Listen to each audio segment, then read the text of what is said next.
మన శరీరంలోనే దేవతలు ఎలా అయితే పనిచేస్తున్నారో రాక్షసులు కూడా ఉన్నారు పనిచేస్తూ. సృష్టిలో ధర్మం అది. అందరికీ కూడా చోటు ఉంది సృష్టిలో.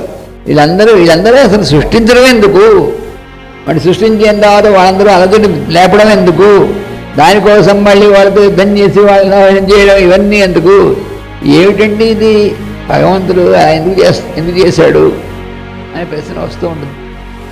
ఆ ప్రశ్నలు ఎక్కువగా ఎవరికి వస్తాయంటే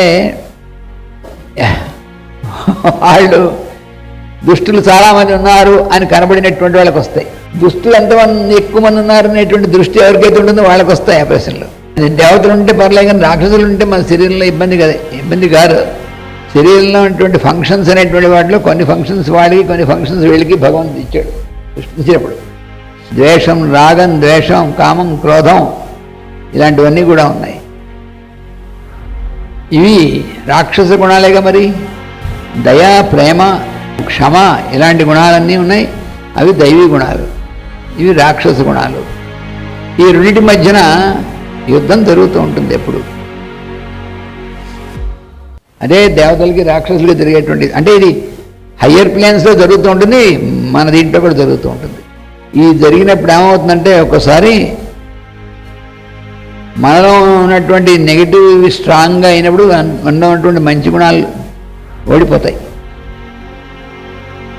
దేవతలు ఓడిపోవడం అంటే అది అర్థం.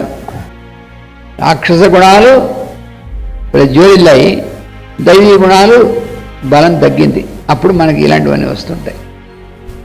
ఉద్రేకం, కోపం ఇలాంటి నెగిటివ్ అని బలంగా వస్తుంటాయి పైకి. అలాంటప్పుడు ఏం చేస్తాం మనం? మరి ఆ దేవతలు ఏం చేస్తారంటే మన సహాయం కోరుతారు. అంటే అర్థం మన సాధన అనేటువంటిది ఇవన్నీ చేసి మనం మళ్ళీ మనలో ఉన్నటువంటి దైవీ గుణాలకు బలం వచ్చేట్టుగా చేస్తే ఇవి మళ్ళీ తగ్గుతాయి.